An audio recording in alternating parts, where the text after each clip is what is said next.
3, 4, 5. I'm all good.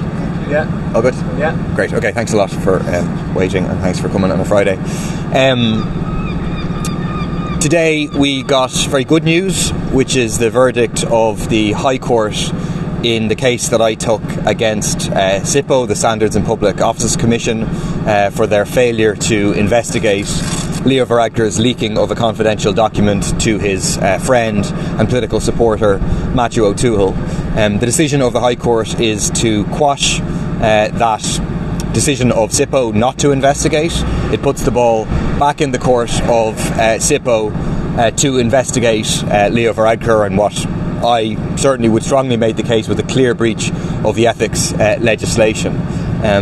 I want to thank our legal team who worked very hard over a long period of time to get us to this point. Obviously thank the judge, our solicitor Ruan McGaon of Prospect Law, our barristers Fechine McDonough and Gary Maloney for all the work that they did on this case. Obviously we're delighted with the outcome, and I think it has broad implications for the question of wrongdoing, breaches of the ethics legislation, potentially corrupt behaviour by politicians, and the role of SIPO in terms of investigating or not investigating.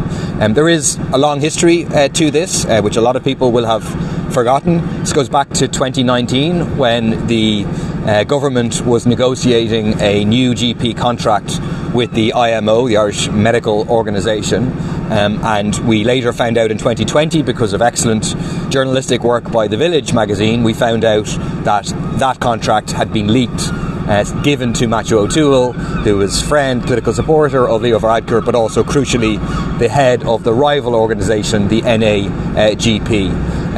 When that emerged, we should remember that Fianna Fáil, Fine Gael and the Greens closed ranks. They accepted his small apologies that he'd made some mistakes, but there was no breaches of the ethics legislation, nothing serious here.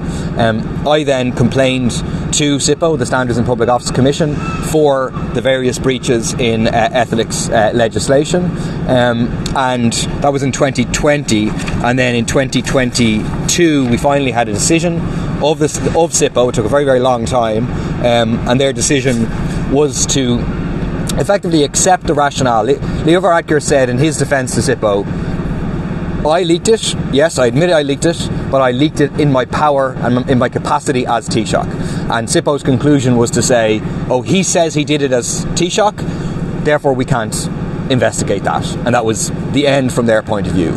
From the very start I felt that reasoning was extremely flawed.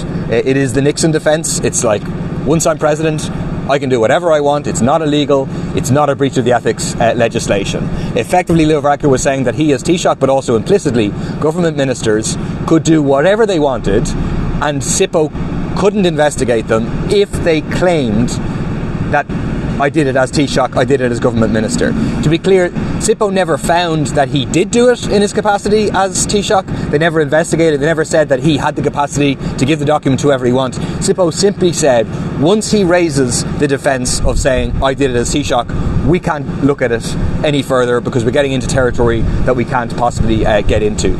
So on that basis, I challenged that. I sought a judicial review at the High Court and an order quashing that decision. There's obviously a long, detailed decision of the judge, which I would encourage people to read. In essence, the crucial bit is that the judge found that SIPO did not provide adequate reasoning for why they chose to just accept the idea that he's saying he did it as Taoiseach, therefore we can't investigate it. For the reasons explained, the court has concluded that the decision not to carry out an investigation was inadequately reasoned. In the premises, the applicant is entitled to an order quashing the decision of the 9th of November 2022, and the matter should be remitted to the Commission for further consideration. The judge does make a number of interesting points about the argument that you can just say he did it as Taoiseach and SIPO can't investigate it. They go on, they make the point that this proposition was not based, or certainly not based expressly, on a contention that this is required by the Constitution. Rather, it is presented as flowing from the terms of the statute. and they say it wasn't stated by the Commission on what basis they decided this. They say ultimately it is not for this court to fill in the blanks in a decision or to propose understandings that are not apparent on the face of the report. The report must stand or fall on its own merits by reference to its own terms. What happens now is that the ball is firmly back in the court of SIPO. It should be remembered that this decision of SIPO was the first time ever that SIPO was had a divided decision where it was a 3-2 vote. Two members of SIPO did not agree with the rationale that they presented, didn't agree with the idea that they shouldn't investigate Leo Varadkar. So it goes back to SIPO. Really, from our point of view, it goes back to SIPO to investigate Leo Varadkar. That's what should now happen, and it should happen rapidly. I would point out that this whole process has been extraordinarily delayed, and justice delayed is justice denied, or it certainly has the potential to be so. We were originally expecting this judgment a number of months ago, in advance of the resignation of Leo Varadkar, in advance of the local elections. We're very, very happy to have this decision now. But I would say there is a ticking time in terms of SIPO investigating Leo Varadkar. Leo Varadkar is no longer Taoiseach. Obviously, if he was Taoiseach today, it's hard to see how his position would now be tenable when SIPO was effectively being ordered to have an investigation into ethical breaches of the ethics legislation. But in any case, he is still a TD. We don't know whether he'll stand for election or not in a number of months or 9 months' time or whatever. But either way, the people of Dublin West have the right, or should have the right, to know whether SIPO finds he breached the ethics legislation or not by the time that general election happens. So we would certainly urge that SIPO acts as quickly as possible to investigate. The final point I would make is just to remind people that really the wagons were circled by Fianna Fáil, Fine Gael and the Greens at the time of these revelations. It was very clear at the time that this was very, very serious stuff. You remember the Village front page, Leo the lawbreaker. Leo Varadkar was claiming that he had legal advice to say that was defamatory, but of course then didn't take any legal action to oppose that.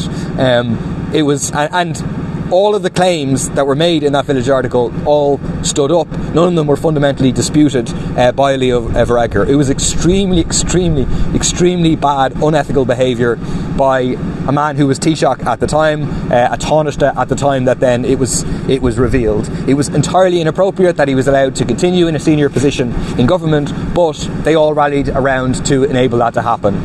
I'm proud that we and People Before Profit did not give up, just like we haven't given up pursuing Robert Troy, just like we haven't given up pursuing multiple ministers at this stage for unethical and corrupt behaviour, and we were forced to go all the way to the High Court at a potential major risk in terms of costs in order to try to see that basic good standards are upheld at the highest level of government. We really shouldn't have to do that. Fianna Fáil and Fine Gael and the Greens collectively have a lot to answer for here. They should have ensured that he was gone from government at the time that this revelation happened, meaning that there wouldn't necessarily have been a need for a complaint to SIPO, or certainly not a High Court case.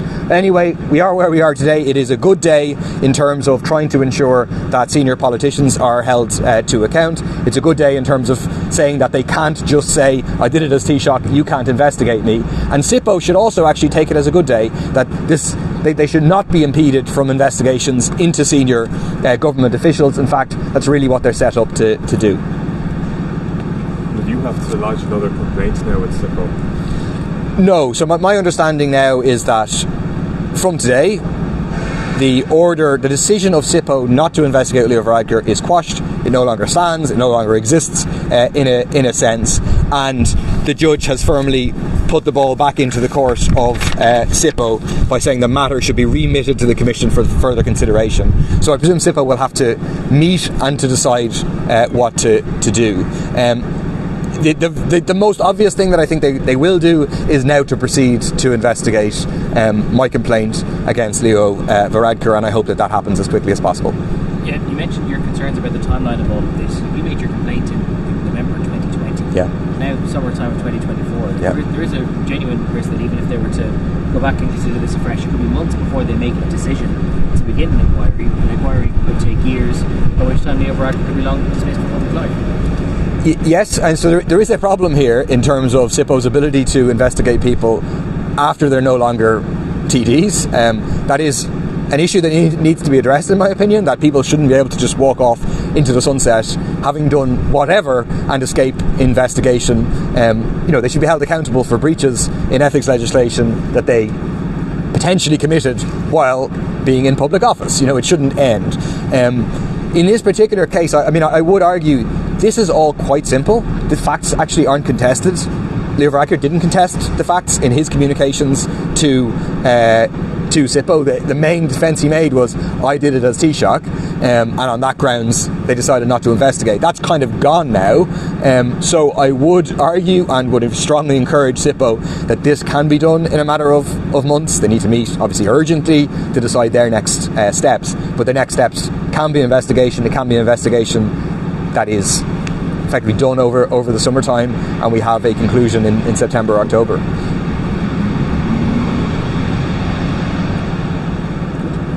Thank you very much. Thank you, Paul. Thanks. I don't think Priti Patel has been urged to run for Tory leader.